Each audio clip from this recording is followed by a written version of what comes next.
Hello everyone. आज मैं आपसे ऐसे 5 चीज़ों के बारे में बात करने वाला हूँ जो कि अगर आप करोगे तो ये मैं अपने पर्सनल एक्सपीरियंस से बता रहा हूँ, you would have maximum chances कि आप सालों साल यूपीएससी में बर्बाद करते जाओगे। 1 साल 2 साल से 6 अटेम्प्ट कब हो जाएंगे एंड आपके पास फाइनल रिजल्ट नहीं निकलेगा। ओके, तो सबसे पहले बहुत बड़ी गलती जो आप कहीं से भी कोचिंग कर रहे हो, फाउंडेशनल ले रहे हो, कुछ भी कर रहे हो, है ना, आप पढ़ते जा रहे हो, आप इस चीज का वेट कर रहे हो कि भाई एक बार मैं फाउंडेशन इज डन, फिर मैं प्रॉपर वे में अपनी आंसर राइटिंग प्रैक्टिस स्टार्ट करूंगा। तो माय फ्रेंड, मैं आपको एक चीज बहुत ही ऑनेस्टली बताने वाला हूँ कि सिलेबस आप 5 साल भी पढ़ लो, किसी टॉपर से पूछ लो, किसी भी टॉपर का इंटरव्यू उठा के देख लो, सिलेबस यूपीएससी का कभी भी कंप्लीट नहीं हो सकता। It is a rigorous process. तो ये जो आंसर राइटिंग, पीवाई की सॉल्विंग, ये साथ साथ स्टार्ट करनी पड़ेगी। आई नो स्टार्टिंग में इंसान बहुत घटिया आंसर लिखता है, पर इंप्रूव प्रैक्टिस कर करके ही तो होता है। तो जो आपके अंदर ये जो लेजीनेस वाला फैक्टर है वो आपको हटाना पड़ेगा, ठीक है। सेकंड, आज की डेट में यूट्यूब के मार्केट में देयर इज सो रैंडम, कुछ भी गाइडेंस कहीं भी अवेलेबल है। ओके, तो आज के डेट में आप देख रहे हो कि हर कोई यूट्यूबर बन रहा है, everyone is selling their course, ठीक है, सब कुछ कर रहे हैं, ठीक है, जस्ट बाय कोई मतलब कोई कुछ शेर व शायरी कर रहा है, कोई अपनी लव लाइफ वगैरह बता रहा है, कुछ करके just attracting the students and selling their course. But before joining any of the courses, मैं आपको बता रहा हूँ, आप वहां के जो स्टूडेंट्स है पहले उनसे बात करो। उससे भी पहले ये चीज देखो, जो आपको तैयारी करवा रहा है उसकी क्रेडिबिलिटी क्या है।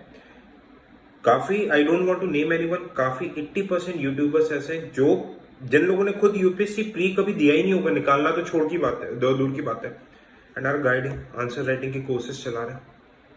तो first ask for their credibility. उनने यूपीएससी या फिर उससे रिलेटेड कोई एग्जाम निकाला है यार, एटलीस्ट इंटरव्यू के स्टेज तक पहुंचे कि नहीं पहुंचे, मीन्स कितना लिखा है। क्योंकि जो इस जर्नी से खुद नहीं निकला 3 4 5 6 साल, वो आपको गाइड करने के लिए नहीं है। हाँ, आपको गाइड करके वो मिसगाइड जरूर कर देगा, जो आपका ड्यूरेशन बढ़ा देगा, ठीक है। आप देखो, एक आदत क्या रहती है स्टूडेंट्स की, they tend to be material collector, है ना। 50 तरीके के मटेरियल्स मार्केट में अवेलेबल है, 50 बुक लिस्ट अवेलेबल है। अब आप एक ही चीज के, जैसे पॉलिटी फॉर एग्जाम्पल, अगर आप सुभाष कश्यप से भी पढ़ रहे हो, आप अपने कोचिंग के नोट्स से भी पढ़ रहे हो, हैंड रिटन नोट्स भी पढ़ रहे हो, लक्ष्मीकांत भी पढ़ रहे हो, एक ही चीज चारों जगह से पढ़ लो।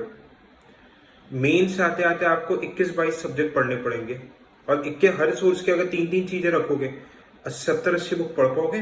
चलो पढ़ भी लिया, अगर 5 वर्षीय योजना बना ली, क्या उसे रिवाइज कर पाओगे?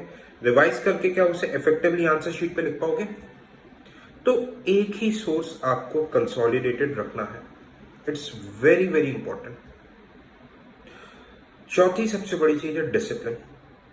अगर आप में डिसिप्लिन नहीं है, अगर आपको प्रॉपर वे में स्ट्रेटेजी बनाना नहीं आ रहा, भाई एक टाइमलाइन बनानी नहीं आ रही कि भाई इस टाइम तक मुझे चीजें कंप्लीट करनी है, इस टाइम तक मेरा ऑप्शनल हो जाना चाहिए, इस टाइम तक मेंस हो जाना चाहिए, इस टाइम तक मेरा 1 पेज नोट्स कंप्लीट हो जाना चाहिए, अगर ये चीजें नहीं है तो my friend you are losing somewhere. कहीं ना कुछ आप चीज लूज करोगे एंड आप कंफ्यूजन में रह जाओगे।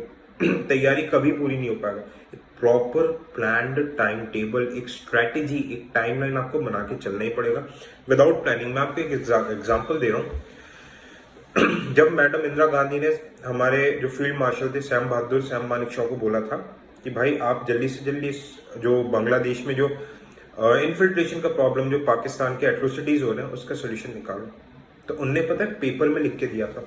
उनने बोला था कि अगर आपने मुझे अभी वॉर के लिए बोला तो देयर आर चांसेस कि हम हारेंगे, but war would start in this date. मुझे तैयारी के लिए समय चाहिए, एक प्रॉपर स्ट्रैटेजी चाहिए, टेक योर टाइम, और एक प्रॉपर वे में जब तक आप तैयारी नहीं करोगे, ऐसे रैंडमली जाओगे, तो there are chances that you will lose in the war. Okay, अब पढ़ने का एक तरीका होता है। अगली चीज जो मैं बताता हूं, जैसे मैंने देखा है लोग जल्दबाजी में रहते हैं सिलेबस कंप्लीट करने में। नो, टेक योर टाइम, 1 साल लो, अंडरस्टैंड द सब्जेक्ट, सब्जेक्ट को समझो, यूपीएससी के पैटर्न को समझो, पीवाईक्यूज को समझो, और फिर देखो आप जो पढ़ रहे हो कि क्या वो चीज आप सही पढ़ रहे हो कि नहीं। तो focus more on rather than, देखो कुछ जगह रट्टाबाजी करना पड़ेगा बट कंसेप्ट अंडरस्टैंडिंग पे ज्यादा ध्यान दो।